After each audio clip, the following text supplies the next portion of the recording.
Welcome to this explainer. Today, we're taking something that usually only crosses our minds during the absolute chaos of an emergency, and we're turning it into a structured, completely understandable plan. We're looking at the unsung hero of safety protocols, the muster point. Okay, let's dive into this. Picture yourself back in grade school. The alarm rings, you line up, and you walk outside to a very specific spot on the playground. Remember that? Your teacher pulls out a clipboard and takes roll call. Well, that specific meeting area was actually your very first introduction to a muster point. It's a concept we've all practiced, even if we didn't always call it by its formal name. Section 1. What is a muster point? Defining the safe zone.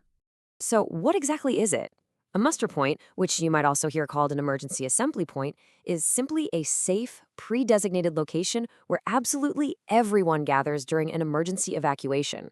And this applies everywhere. Whether you're operating in a school, a corporate workplace, an active construction site, or a public building, having this designated zone keeps everyone safe from immediate danger, all while facilitating those crucial headcounts. It basically takes the guesswork out of a crisis. Now, you might be thinking you don't see these everywhere, and that's because these zones can sometimes blend right into our everyday environments. A muster point might literally just be a designated section of a regular parking lot. Because they aren't always glaringly obvious, the visual cues are absolutely critical.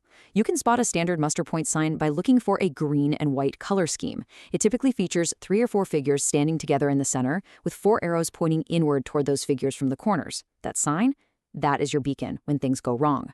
Section 2. Why muster points matter. The core purposes. An effective muster point is really built on what we can call the 3 pillars of mustering: safety, access, and headcount. Think about it. Having a known, familiar location to assemble dramatically reduces panic during the chaos of an emergency. People don't have to freeze up and think, they just follow the plan.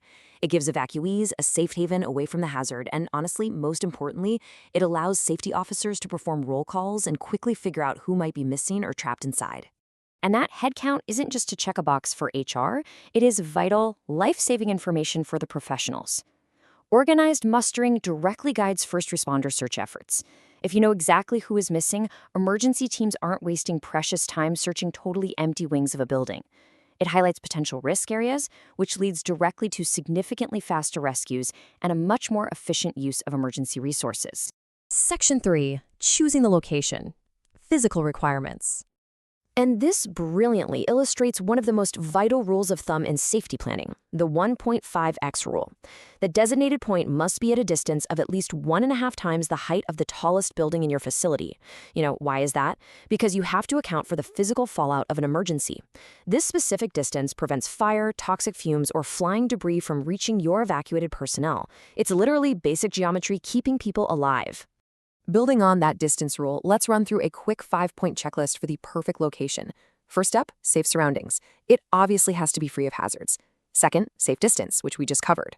Third, appropriate space. It has to be large enough to hold all your employees, contractors, and unexpected visitors comfortably without crowding.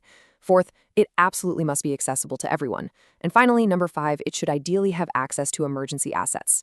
I really want to double-click on that 4th point for a second. Accessibility. The route to the mustering destination must be as short as possible and totally unimpeded. You really want to avoid locations that require walking uphill, taking stairs, climbing over barriers, or dodging traffic on busy roads. It is an absolute necessity to account for wheelchair access and anyone with physical challenges. If needed, this means proactively installing ramps or mapping out very clear alternate routes.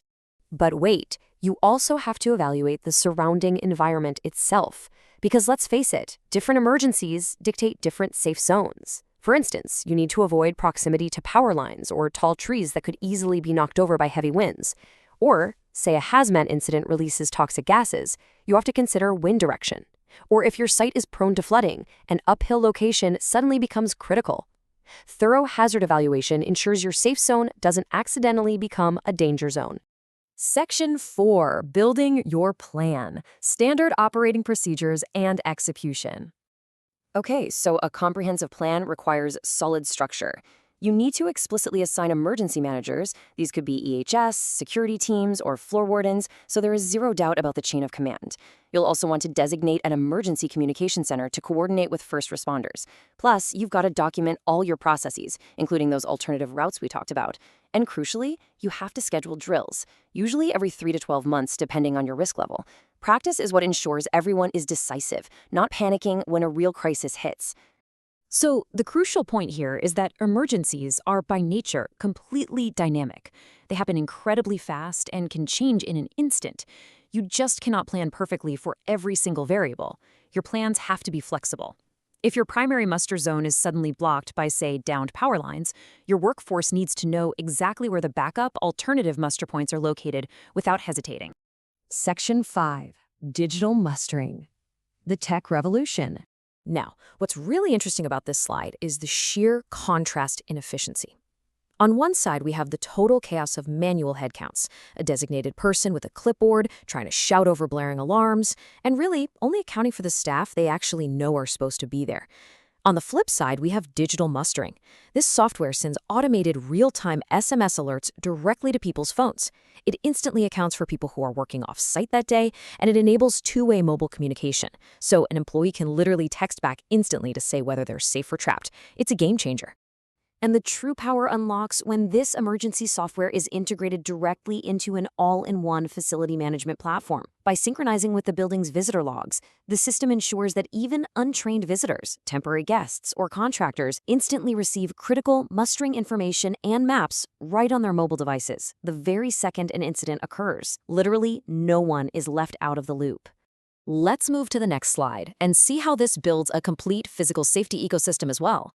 Think about smart lockers strategically located near muster points or safe zones.